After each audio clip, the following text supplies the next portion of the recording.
आप सबको हमारा नमस्कार और एक बड़ी चिंता के विषय के साथ आज आपके सामने आए हैं। इस देश का प्रधानमंत्री इतना कमजोर, इतना असहाय, इतना मजबूर इससे पहले कभी नहीं था। 10 साल सोचिए, 10 साल भ्रष्टाचार में लिप्त रहने के बाद, डूबे रहने के बाद, भ्रष्टाचार में सरोबार रहने के बाद कल नरेंद्र मोदी जी ने हिम्मत दिखाई और भ्रष्टाचार का खुलासा किया। बहुत बड़ा खुलासा किया नरेंद्र मोदी जी ने भ्रष्टाचार का। फाइनली 10 साल बाद उन्होंने हिम्मत दिखाई और ये हिम्मत उन्हें राहुल गांधी जी ने दी। उन्होंने देखा कि एक ये बंदा है, ये लगातार भ्रष्टाचारियों के खिलाफ, भ्रष्टाचार के खिलाफ मुस्तैदी से बोल रहा है। एक ये बंदा है जो बिना डरे, बेखौफ, निर्भीक, निडर होकर, डंके की चोट पर सीना ठोककर भ्रष्टाचारियों की कलई खोल रहा है।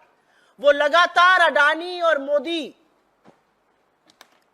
के झूठ का पर्दाफाश कर रहा है। फाइनली मोदी जी के अंदर हिम्मत आई, उन्होंने बड़ा भ्रष्टाचार का खुलासा किया। और यह सच है कि 10 साल बाद जब चुनाव आए, अपनी आगामी हार को देखकर तीसरे चरण का मतदान हो चुका है। एक बात कांच के शीशे की तरह साफ है कि 4 जून को भारतीय जनता पार्टी की न तो सरकार बनेगी, न मोदी जी प्रधानमंत्री बनेंगे। तो तीसरे चरण के मतदान के बाद अपनी आगामी हार को देखकर नरेंद्र मोदी जी ने अडानी और अंबानी के भ्रष्टाचार पर कल बहुत बड़ा खुलासा किया और बहुत गंभीर आरोप लगाया। उन्होंने कहा कि अडानी और अंबानी बोरे में भर भर के, टेम्पो में लाद लाद कर काला धन इधर से उधर पहुंचाते हैं। वो काला धन बांट रहे हैं। ऐसा आरोप बीजेपी के छुटभैये नेता, बेलगाम प्रवक्ता, दोरुपल्ली के ट्रोल, बिना काम निकम्मे मंत्रियों ने नहीं, खुद प्रधानमंत्री ने कहा। सोचिए, इस देश के प्रधानमंत्री ने अपनी आगामी हार को देखकर मंच से भ्रष्टाचार के गंभीर आरोप लगाए और कहा अडानी और अंबानी बोरों में पैसा भर भर कर, टेम्पो में पैसा लाद लाद कर काला धन बांट रहे हैं। जब इतना बड़ा खुलासा कर ही दिया मोदी जी, तो अब क्या घबराना? अब क्यों घबरा रहे हैं? खुलासा कर दिया, काला धन बंट रहा है। काला धन आपके संज्ञान में है, कहां कौन बांट रहा है, किस व्हीकल से बांटा जा रहा है। और राहुल गांधी जी सही सवाल पूछते हैं। आपका मतलब पुराना अनुभव है, आपका एक्सपीरियंस है, आप जानते हैं कि किस तरह की टेम्पो में कैसा पैसा आता है, तो अब क्या डरना? अब जब इतना बड़ा भ्रष्टाचार का खुलासा कर दिया, तो आइए मैदान में और भेजिए अपनी agency. CBI, ED, income tax, ये सारी एजेंसियां जानी चाहिए और तड़ातर दनादन कराइए आप रेड कराइए अपने मित्रों के यहां, जिनको आप कहते हैं कि वो बोरों में भर भर के, टेम्पो में लाद लाद के काला धन बांट रहे हैं। वहां पर अपनी एजेंसीज को भेजिए, देरी मत करिए, तुरंत जांच कराइए। लेकिन आप एक विडंबना देखिए, इस देश का प्रधानमंत्री मंच से खड़ा होकर कह रहा है कि ये 2 लोग टेम्पो में भर भर कर काला धन बांट रहे हैं, लेकिन एजेंसी के कान पर जू नहीं रेंग रही है। मीडिया, आप जैसा प्रबुद्ध मीडिया जैसे सांप सूंघ गया हो, कोई चर्चा ही नहीं है इसकी। अरे थोड़ी तो रिस्पेक्ट इस देश के प्रधानमंत्री की करिए, थोड़ा तो आदर, थोड़ा तो सम्मान उनका करिए। इतना बड़ा भ्रष्टाचार का आरोप खुद प्रधानमंत्री लगा रहे हैं। मीडिया जो अभी तक चरण चुंबक था, मानो सांप सूंघ गया हो, सुनाई नहीं दिया, इग्नोर कर दिया। ये तो आगामी हार की निशानी है। हार दिख रही है मीडिया को भी, हार मोदी जी की एजेंसी को भी दिख रही है, इसीलिए वो लोग कार्रवाई नहीं कर रहे। लेकिन घबराइए मत मोदी जी, कांग्रेस पार्टी, राहुल गांधी आपके साथ खड़े हैं। आप कराइए रेड, आप भेजिए एजेंसी को, आप जारी करिए आदेश, हम आपके साथ मुस्तैदी से खड़े हैं, रेड होगी, जांच होगी, तभी तो पता चलेगा काला धन किसने कहां कितना छुपाया है। आप मत घबराइए, कोई बात नहीं अगर भाजपा आपका साथ नहीं दे रही, कोई बात नहीं कि अगर मीडिया को साफ सूंघ गया, कोई बात नहीं कि एजेंसी आपकी बात को दरकिनार कर रही है। आप आदेश दीजिए, हम आपके साथ खड़े हैं। अगर भ्रष्टाचारी जैसा कि आप कह रहे हैं टेम्पो में पैसा बांट रहे हैं, उनको रंगे हाथों पकड़ा जाएगा। भेजिए तो आप एजेंसी, आप डरिए मत, आप जांच कराइए, हम आपका साथ देंगे। लेकिन एक बात यह सच है कि मोदी जी के इस बड़े भ्रष्टाचार के खुलासे ने कहीं ना कहीं पूरी भारतीय जनता पार्टी में और पूरी सरकार में हड़कंप मचाकर रख दिया है। लोग परेशान हैं, बिल्कुल भयभीत हैं। लोगों को लग रहा है कि अपनी हार को देखकर घबराकर नरेंद्र मोदी तो अपनी आंख की पुतली, अपने जिगर के कलेजे के टुकड़े, अपनी परछाई को अगर कुर्बान कर सकते हैं तो हम क्या चीज हैं, हमारी आहुति तो पहले दे दी जाएगी। इससे पार्टी में और सरकार में आतंक है। और सबसे ज्यादा डरे हुए अमित शाह जी हैं, बहुत डरे हुए हैं। उनको लग रहा है भैया ये आदमी तो अपनी आंखों की पुतली, अपने जिगर के टुकड़े, अपनी परछाई को कुर्बान कर देता है, मैं क्या चीज हूं। हार दिखी नहीं कि इन्होंने स्वाहा कर दिया अडानी अंबानी को, अपनी परछाई को, अपने अक्स को स्वाहा कर दिया जिस आदमी ने, उससे पूरी पार्टी डरी हुई है। और लगातार जो सरकार के अफसर हैं, जो डेप्यूटेशन पर दिल्ली पे आए हुए हैं, जो नरेंद्र मोदी जी के इशारों पर खूब इधर से उधर कर रहे थे, अब वो लोग लगातार लाइन लगा के खड़े हैं, भैया हमें अपने काडर वापस जाना है। ये डर जो है ये सिर्फ पार्टी में नहीं, ये अफसरों में भी सुनाई दे रहा है। अफसरों समझ गए सरकार बदलने वाली है, मोदी जी तो झोला उठा के चल देंगे, अब अगली सरकार आएगी, हिसाब होगा, कड़ा हिसाब होगा, और पूछा जाएगा कि नीति निर्माण सिर्फ अमीरों के लिए क्यों किया, गरीबों की बात क्यों नहीं करी, इस देश के संसाधनों को सिर्फ कुछ ही लोगों के हाथ में क्यों बांटा, यह सवाल पूछा जाएगा। और इसीलिए लोग जो है वो इच्छुक है, भैया हम डेप्यूटेशन पर आए थे, काडर अपना सेंटर छोड़ के काडर वापस जाना चाहते हैं। और भाजपा के नेताओं में तो भैया बड़ी आफत मची है। मैं एक छोटा सा वाक्य आपको सुना देती हूं, आप लोग को पता होना चाहिए, और उसके बाद अपनी बात जरूर करूंगी। आज सवेरे आप जैसे प्रबुद्ध न्यूज रूम के यहां से एक फोन आया, अडानी और अंबानी जी दोनों के बड़े बड़े नेटवर्क हैं, महामानव कल तेलंगाना में बोल रहे थे, तड़ातर फ्लैशेस चल रहे थे। भाई महामानव बोल रहे थे तो आप लोग को तो 24 घंटे दिखाना ही पड़ेगा। खूब फ्लैश चला रही थी डेस्क, ये बोला, ये किया, ये कहा, ये राहुल गांधी को उन्होंने कर दिया, ये कांग्रेस को कटघरे में खड़ा कर दिया, ये गोला दाग दिया मोदी जी ने। एकदम से दो शब्द सुनाई दिए, अडानी और अंबानी, सख्ते में आ गए सब लोग, न्यूज रूम में सन्नाटा छा गया। अब सब लोग बिल्कुल चुप, ये क्या बोल गए। फिर उन्होंने आगे बोला ये लोग टेम्पो में भर भर के काला धन बांट रहे हैं। तो जो शिफ्ट एडिटर थे उन्होंने कहा निकालो निकालो, कट करो, लाइव से कट करो, ये क्या बोल रहे हैं इनको खुद नहीं पता है।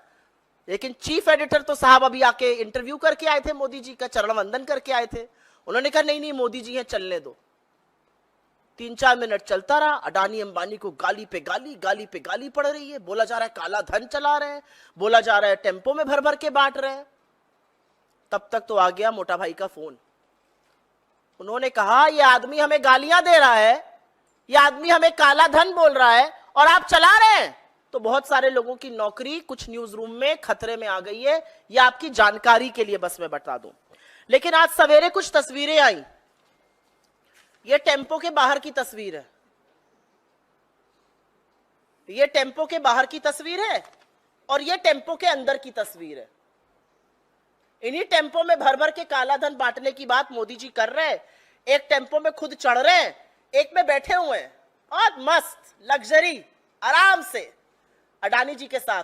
टेम्पो के बाहर की, टेम्पो के अंदर की तस्वीरें।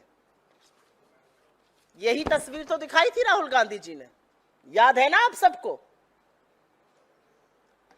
नरेंद्र मोदी जी से भ्रष्टाचार का खुलासा अगर किसी ने कराया है तो वो राहुल गांधी ने कराया है, क्योंकि लगातार उन्होंने अडानी और मोदी की बखिया उधेड़ी है। उन्होंने अडानी अंबानी जो संसाधनों पे जमकर बैठे उसकी बखिया उधेड़ी है। तो यही अंदर बाहर की तस्वीरें हैं। लेकिन जनता से हम ये कहना चाहते हैं, आप मत घबराइए। इन्होंने 22 अरबपति बनाए हैं, हम लाखों करोड़पति बनाएंगे। और सिर्फ खाके की हम पेपर पे नहीं बनाएंगे, हम आपके अकाउंट में लाखों रुपए भेजेंगे। और ये हमारा वादा है इस देश की जनता से कि महालक्ष्मी योजना से, जहां पर एक औरत के अकाउंट में 1 लाख रुपए सालाना जाएगा, गरीब महिला के अकाउंट में वो लखपति बनेगी। हमारा वादा है हर डिग्री हर डिप्लोमा धारक से कि अप्रेंटिसशिप एक्ट के अंतर्गत आपको 1 लाख रुपए सालाना 8500 रुपए महीने का स्टाइपेंड देंगे। हमारा वादा है किसान से आपको एमएसपी देंगे, आपका कर्ज माफ करेंगे। हमारा वादा है श्रमिकों से हम मनरेगा का मानदेय 400 रुपए प्रतिदिन करेंगे। हमारा वादा है इस देश से हम 25 लाख की एक हेल्थ बीमा योजना लाएंगे, जिसमें इलाज भी होगा, दवाई भी होगी, ट्रीटमेंट भी होगा, सब कुछ होगा। हमारा वादा है इस देश के युवाओं से हम 30 लाख सरकारी नौकरी बनाएंगे। हम अग्निवीर को खत्म करेंगे, हम पेपर लीक के खिलाफ कानून बनाएंगे। हमारा वादा है इस देश के नवयुवतियों से हम 50% आरक्षण सरकारी नौकरियों में लड़कियों के लिए करने जा रहे हैं।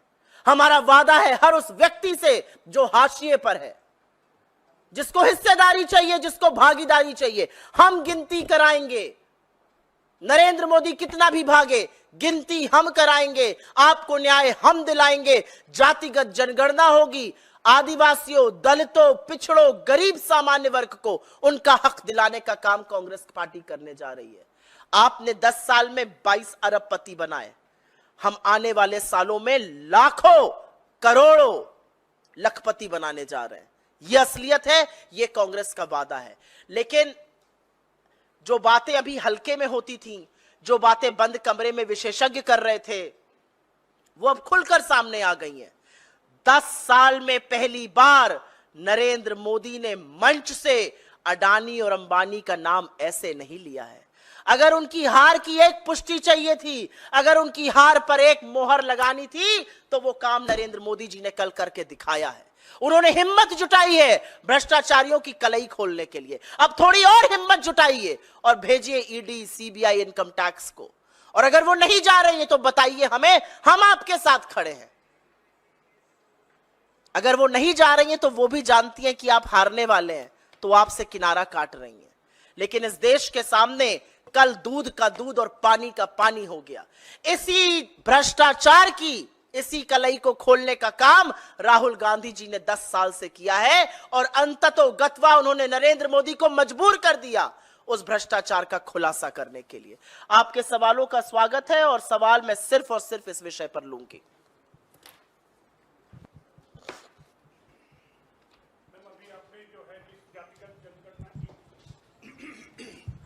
अभी आपने जिस जातिगत जनगणना की बात की कि राहुल गांधी ने कहा कि सरकार आएगी जातिगत जनगणना कराएंगे, उसी पर कल केंद्रीय मंत्री रामदास अठावले ने कल अपने आवास पर एक प्रेस वार्ता की, कहा कि हमने सरकार से काफी पहले से मांग की, हमने पत्र लिखा है कि इस देश में जातिगत जनगणना हो, उस आधार पर लोगों को आरक्षण मिले। यह सरकार में शामिल एक मंत्री का बयान है। अपने आप कलई खुल रही है, यह डूबता जहाज है और अभी देखिए इसको छोड़ छोड़ के कौन भागता है। इस डूबते जहाज के महानायक ही अपने मित्रों को पहले डुबोए दे रहे हैं। जो नरेंद्र मोदी जी ने कल कहा उसको हल्के में मत लीजिएगा। जिस आदमी ने 10 साल अडानी और अंबानी का नाम नहीं लिया, उसको नाम इसलिए लेना पड़ा क्योंकि उसको अपनी हार सामने दिख रही है। तो ये डूबता जहाज है। अभी तो इनके घटक दल कह रहे हैं कि ये जातिगत जनगणना की मांग कर रहे हैं, धीरे धीरे इनकी पार्टी के लोग भी कह रहे हैं। सुनिए, बदलते वक्त की जो आहट है वो जोर जोर से गूंज रही है। सुनने वाला सुन रहा है क्योंकि वोटर ने मन बना लिया है। आप आरक्षण के खिलाफ रहिएगा, आप संविधान को नष्ट करने का काम करिएगा, संविधान को बचाएंगे हम। आरक्षण सुनिश्चित हम करेंगे और हम ये सुनिश्चित करेंगे कि जो हाशिए पर लोग हैं उनको प्रतिनिधित्व मिले, उनको मुख्य धारा में आने का मौका मिले।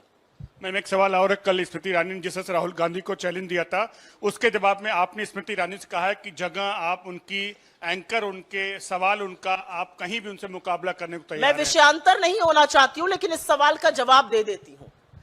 जिस व्यक्ति का वजूद ही यह था कि वो राहुल गांधी के खिलाफ चुनाव लड़ती हैं, उनके वजूद की हवा निकल गई, क्योंकि अब वो हमारे एक बड़े कर्मठ कार्यकर्ता से हारने की कगार पर है। तो आपका इतना कद नहीं है कि आप मेरे शीर्ष नेतृत्व से बात करिए, आप मुझी से निपट लीजिए।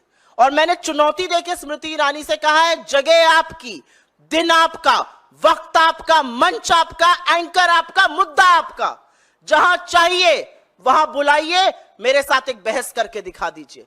जिस मुद्दे पर आप चाहिए, महिला सुरक्षा, इकोनॉमी, वर्ल्ड अफेयर्स, जिस मुद्दे पर, जिस जुमले पर आप फेंकती हैं, उस जुमले पर बहस करिए। आपके साथ बहस करने को मैं तैयार हूं, क्योंकि आप मुझसे पहले बहस में निपट लीजिए। मेरा शीर्ष नेतृत्व तो आपकी पहुंच के भी बहुत बाहर है।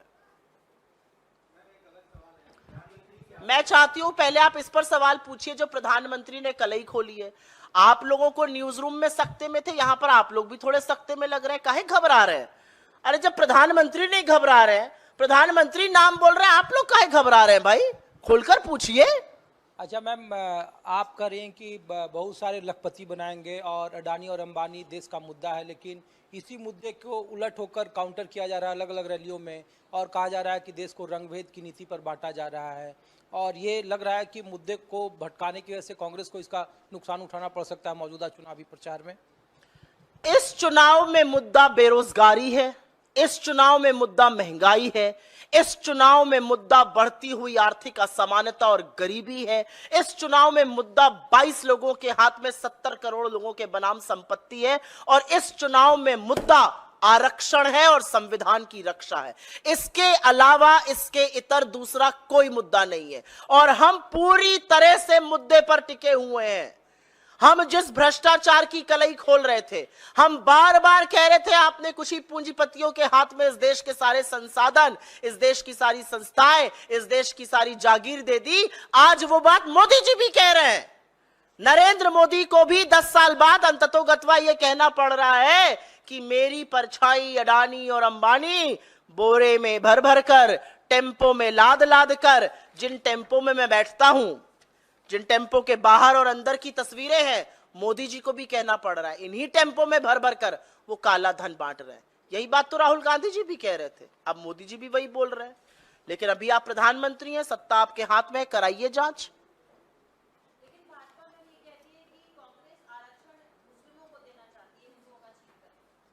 भाजपा तो ऐसी बेगैरत और बेवकूफी की बहुत बातें करती है, तो उनकी हर बेवकूफी की बात का मैं जवाब नहीं दूंगी। भाजपा की सरकार ने यही आरक्षण गुजरात में, यही आरक्षण मध्य प्रदेश में, यही आरक्षण छत्तीसगढ़ में दिया। भाजपा की 2 बार सरकार कर्नाटक में रही, वो चुप रहे इस पर।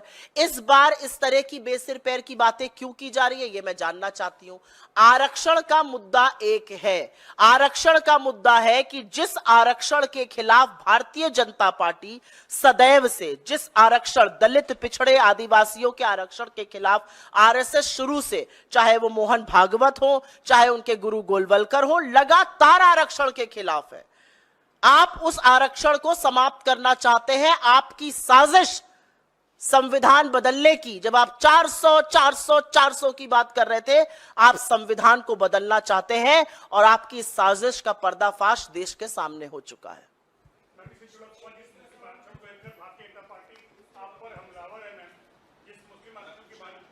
ओनली ऑन दिस टॉपिक मैंने इसका जवाब दे दिया है। बिल्कुल है, उनके घटक दल आंध्रा में टीडीपी में, उनके घटक दल कर्नाटक में ये दिए थे। हाँ बताइए। मैम, अमित मालविया ने आज ट्वीट किया है और वो कहते हैं कि प्रधानमंत्री की आर्थिक सलाहकार परिषद है, उसके आंकड़े के मुताबिक उन्होंने ट्वीट किया है। मैं इस मुद्दे पर सवाल लूंगी, इस मुद्दे पर। ये टेम्पो है ना, टेम्पो देख रहे हैं आप लोग, इस टेम्पो में भर भर कर काला धन बांट रहे हैं अडानी जी, इस पर सवाल कीजिए ना। अच्छा, आप वाले भी सख्ते में आए होंगे कल, फ्लैशेस तो वो भी तड़ातर महामानव बोल रहे हैं, फ्लैश पे फ्लैश चलाना है, फिर एकदम से अडानी और अंबानी जी का नाम आ गया। अब क्या करे भाई, एक ने कहा निकलो निकलो लाइव से निकलो, एक ने कहा नहीं नहीं मोदी जी बोल रहे हैं। फोन आप ही के यहाँ आया था? बोल दो ना मैडम जी। बोलो। अरे बिल्कुल दीजिए भाई, चलिए बोलिए। हाँ मैडम, कुछ दिनों पहले पीएम ने एक रैली में कहा था कि आदिवासी इलाके में थे, उन्होंने कहा कि मैं पीएमओ से बैठ के देखता रहता हूं मॉनिटर के थ्रू कि कौन अधिकारी क्या कर रहे हैं। तो लोगों के मन में एक कौतूहल ये है कि कांग्रेस की सरकार यदि आई तो ऐसी कोई व्यवस्था पीएमओ में होगी जिससे कि मॉनिटरिंग की जाए ब्यूरोक्रेट्स की। आपने मुझे बड़ी इंपॉर्टेंट बात याद दिला दी, आपका साधुवाद। पीएमओ के ड्रोन से वो सब कुछ देख लेते थे, बस मणिपुर नहीं दिख रहा था और ये भरे हुए टेम्पो नहीं दिख रहे थे, अब दिख गए हैं। मोदी जी ड्रोन से सब कुछ देखते हैं, आपको नहीं पता है? मोदी जी ड्रोन से ही सब कुछ देखते हैं। मणिपुर भी ड्रोन से देख रहे थे, हमारी खिलाड़ी बेटियां पीटी जा रही थी सड़कों पर, वो भी ड्रोन से देख रहे थे। मोदी जी सब कुछ ड्रोन से देखते हैं। इन्हीं ड्रोन से तो टेम्पो देखा मोदी जी ने, आपको नहीं पता ये बात? ये देखिए, ये टेम्पो के बाहर का, ये टेम्पो के अंदर की तस्वीरें, ये मोदी जी ने ड्रोन से देख के बनाई है।